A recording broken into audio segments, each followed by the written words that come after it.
वालेकुम। आज हम फोटोशॉप के इस कोर्स में कोशिश करेंगे कि जनरेटिव फील्ड से कुछ चीज़ें जनरेट करें और उनको अपने सीन के मुताबिक एडजस्ट करने की कोशिश करें। सिंपल फोटोशॉप में भी यही काम किया करते थे, अब भी कर रहे हैं, हो भी सकता है, होता भी है। थोड़ा सा ये काम जो है जनरेटिव फील्ड ने आसान कर दिया है। उसमें हम चीज़ों की क्रॉपिंग करते थे, क्रॉप करने के बाद फिर उनको रिप्लेस करने के लिए हम गूगल से इमेज ले आते थे और हम फिर रिप्लेस करते थे। काफ़ी सारा काम करना पड़ जाता था, ब्लेंडिंग करनी पड़ जाती थी। बहुत सारी सीन्स या इमेज ऐसी होती थी जो हमारे सीन से मुताबिकत नहीं रखती थी, जिनको ब्लेंड करना पड़ता था। ब्लेंड के लिए फिर उनकी ओपेसिटी सेट करना और ऐसा ना लगे कि ये पीएनजी वर्क है, एडजस्ट करने के लिए टाइम लगता था। अब जैसे मैं ये सिंपल इसको सिलेक्शन ले रहा हूँ लेसो टूल से। लेसो टूल से सिलेक्शन लेने के बाद मैंने सिंपल जनरेटिव फील्ड पे जाना है। अगर मैंने इसको रिप्लेस करना है, जिस चीज़ से रिप्लेस करना है मैं उस ऑब्जेक्ट का नाम दूंगा। यहाँ पे अगर बिल्डिंग्स मैंने रिप्लेस करनी है तो मैं बिल्डिंग्स के नेम दे सकता हूँ कि मुझे अर्बन चाहिए या स्कैस कैपल्स चाहिए या किस तरह की बिल्डिंग्स चाहिए। ये उसी टाइप की बिल्डिंग्स के साथ बेहतरीन ब्लेंडिंग करके देगा मुझे इधर।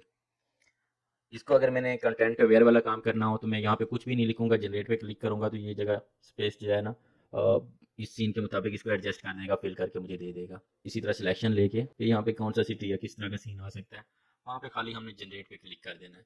जो थोड़ा सा टाइम लेता है क्योंकि चीज़ें जनरेट करता है, एआई कर रही है काम ये, तो हमें 3 वेरिएशंस भी इसकी देगा। ये राइट साइड पे हमारे पास वेरिएशंस आ रही हैं प्रॉपर्टीज़ के अंदर।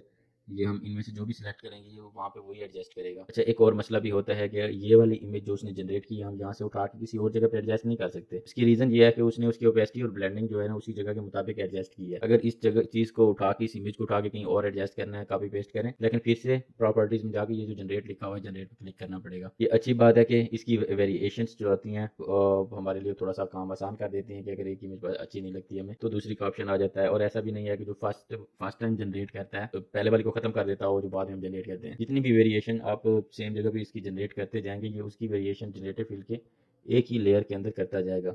ये अब तक 6 इमेज को ये जनरेट कर चुका है। तो इन 6 इमेज को हम किसी इमेज पे भी क्लिक करके हम इसको एडजस्ट कर सकते हैं, क्लोज भी कर सकते हैं, बंद करना है उसको बंद कर दें, जो रखनी हो वो रख लें। और इसके अलावा इसमें जिस तरह हमारे पास पीएसडी में ये ऑप्शन ग्रुपिंग के अंदर होता है कि अगर हमने रजिस्टराइज नहीं किया हुआ लेयर को तो हम किसी टाइम भी उसको एडिट कर सकते हैं। अगर आप लोग की ये जो जनरेटेड डिफ़ॉल्ट लेयर है अगर इस हालत में पड़ी रहेगी तो आप इसको किसी भी टाइम दोबारा रीजनरेट कर सकते हैं। ये आपकी सेव्ड पीएसडी टाइप है। अच्छा, यहाँ पे वेरिएशंस के जो ऑप्शन आता है इसके साथ ही सीन के अंदर देखें तो ऐड प्रॉम्प्ट का जो ऑप्शन है इसके साथ लेफ्ट एंड राइट एरो है 3/4। 4 मतलब टोटल इमेज है, मैंने थर्ड सेलेक्ट की हुई है तो इनमें से कोई भी हम ऑप्शन चूज़ वहाँ से भी कर सकते हैं। इसको डबल क्लिक करके हम दोबारा इसको हम रीजनरेट भी कर सकते हैं, इसको एडिट भी कर सकते हैं। इसने मास्क खुद से लिया हुआ है।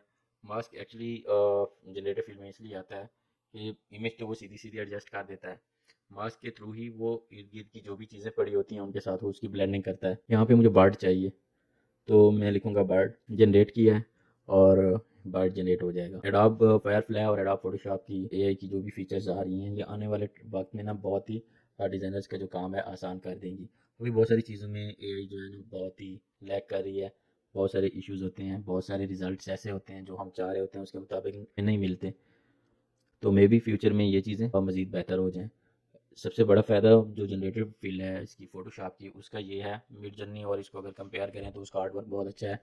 मोस्टली वेक्टर बेस पे वो चीज़ें नज़र आती हैं, लेकिन हमारी जैसे गेम्स का काम हो या वेब का आप काम कर रहे हैं या फिर आप एप्लीकेशंस में आप जॉब कर रहे हैं तो उनके लिए फ़ोटोशॉप में बनाई गई चीज़ें जो हैं वो सारी पिक्सल बेस पे होती हैं और प्ले स्टोर भी ज़्यादा सपोर्ट करता है पिक्सल बेस इमेज को। तो वेक्टर वाली चीज़ें जो है ना वो 3D में नहीं जाती, किसी और सेंस में चली जाती हैं। तो फ़ोटोशॉप में जनरेटिव फील्ड काम करना इसलिए आना चाहिए, ज़रूरी है क्योंकि जनरेटिव फील्ड एडोब के पास इनका एडोब शटरस्टॉक है और एडोब शटरस्टॉक के ऊपर 300 मिलियन जो है ना एसेट पड़ा हुआ है, स्टॉक पड़ा हुआ है, इमेज पड़ी हुई है। तो इनको तो गूगल से किसी चीज़ को उठा के यहाँ पे यूज़ करने की ज़रूरत ही नहीं है। इन्होंने तो सिर्फ अपने इस जनरेटिव फील्ड का जो लिंक है एआई का अपने स्टोर से ही करवा दें तो हज़ारों एसेट ऐसे हैं जो ये डायरेक्टली यहाँ पे यूज़ करवा सकते हैं। तो फोटोशॉप की जनरेटिव फील्ड एआई जो है जब अपने स्टोर से उठाई हुई अपनी स्टॉक इमेज को यूज़ करेगी तो वो कॉपीराइट नहीं हो सकती। हाँ, ये है कि अभी जब तक बीटा चल रहा है तो फ़ोटोशॉप ने किसी को भी ये ऑफिशियली या फिर कह लें कि कमर्शियली यूज़ करने के लिए अलाउ नहीं किया।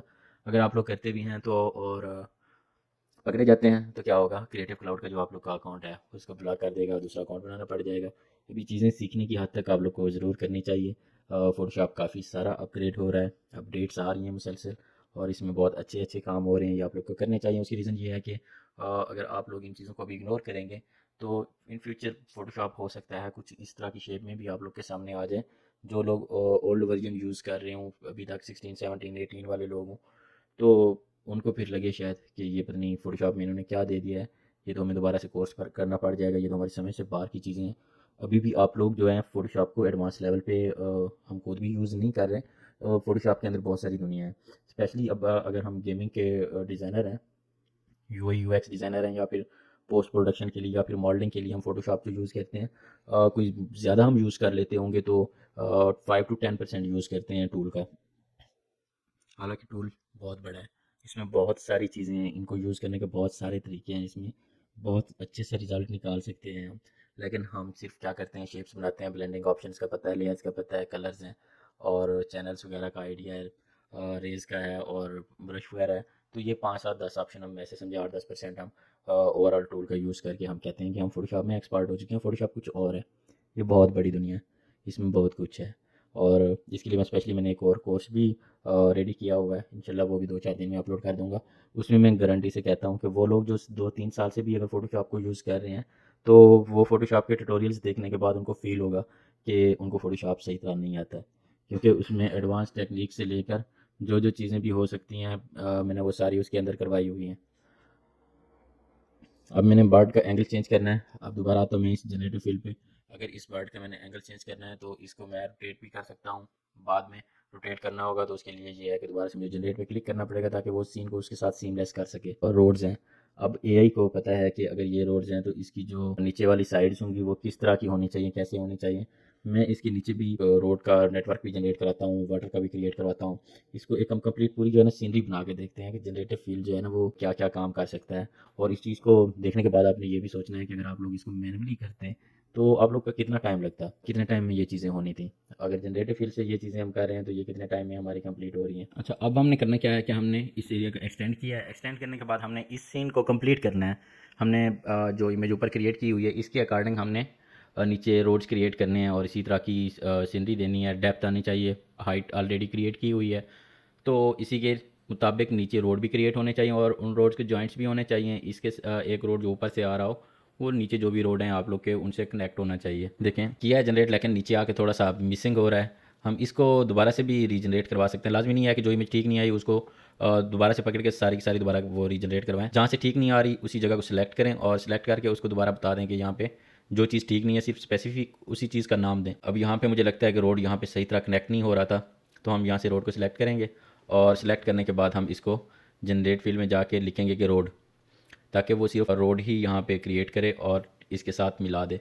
अच्छा, हम खुद कर रहे होते हैं फ़ोटोशॉप में किसी एक पीएनजी को दूसरी पीएनजी के साथ जब मैच करते हैं, चाहे जितने भी अच्छे तरीके से ब्लेंडिंग कर लें, कहीं ना कहीं नज़र ज़रूर आ रहा होता है कि ये जो हमने मिक्सिंग की है यहाँ पे ब्लेंडिंग अच्छी नहीं हुई और वो सेपरेट पीएनजी नज़र आ रही होती है। लेकिन एआई बहुत अच्छे तरीके से इस चीज़ को मैनेज करती है, पता नहीं चलता कि कौन सी इमेज कहाँ से शुरू हुई है और कहाँ पे ख़त्म हो रही है, अच्छे तरीके से सीमलेस बनाती है इमेज को। अब ये वाले रोड लिंक्स ठीक हैं, इनको चेंज करना चाहें भी कर सकते हैं। अब यहाँ पे थोड़ा सा यहाँ पे हमने लैग क्रिएट करनी है तो उसके लिए ये वाली इमेज कोई ख़ास सूट नहीं कर रही, तो हम इसको डिलीट कर सकते हैं, यहाँ से पकड़ें और डिलीट कर दें। अगर जो चीज़ अच्छी ना बने दोबारा से यहाँ पे हम सिलेक्शन लेंगे, उस लेयर को हमने डिलीट कर दिया था क्योंकि लाजमी नहीं है कि जो फर्स्ट अटैम्प्ट में हमने कोई चीज़ पुट की है तो उसका रिजल्ट हमें एग्जैक्ट वही मिले जो हम सोच रहे हों, क्योंकि हम कुछ सोच रहे होते हैं यहाँ पे कुछ बन जाता है। अब दोबारा मैंने वही सेम वर्ड ही दिया है जो पहले दिया था, इस टाइम उसने थोड़ा सा डिफरेंट दिया है डिलीट करने की वजह से कि शायद इनको वो चीज़ नहीं चाहिए थी, तो दोबारा जो है ना डिफरेंट चीज़ क्रिएट करनी चाहिए। उसने इस बार थोड़ी सी डिफरेंट चीज़ क्रिएट की है, अच्छा मैनेज किया है, ठीक है।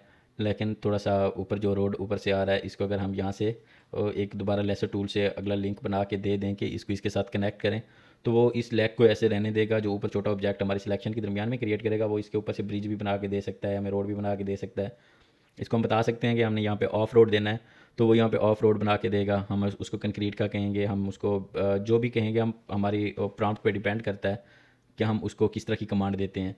तो सबसे पहले जो जनरेटिव फील्ड के अंदर है आप लोग की रिसर्च जो है, ऑब्जर्वेशन जो है वो इस चीज़ के बारे में स्ट्रांग होनी चाहिए कि आप लोगों ने बताना क्या है, बताना क्या है वो अगर पता हो तो रिज़ल्ट मिल जाता है। अच्छा, सम टाइम ऐसा भी होता है कि जो चीज़ हम चाह रहे होते हैं वो वैसी नहीं मिलती, तो उसकी टेंशन नहीं है। एज़ डिज़ाइनर ये हमारी इस चीज़ पे इतनी ग्रिप होनी चाहिए कि जो चीज़ हमारे मुताबिक नहीं मिली तो हम उसको थोड़ा सा एडजस्ट कर लें, ब्लेंडिंग कर लें। थैंक यू, और नेक्स्ट वीडियो में इंशाल्लाह मैं और भी जनरेटिव फील्ड पे वीडियोस बनाऊंगा और इससे भी आसान तरीके मैं बताऊंगा इसमें फ़ोटोशॉप में। अल्लाह हाफिज़।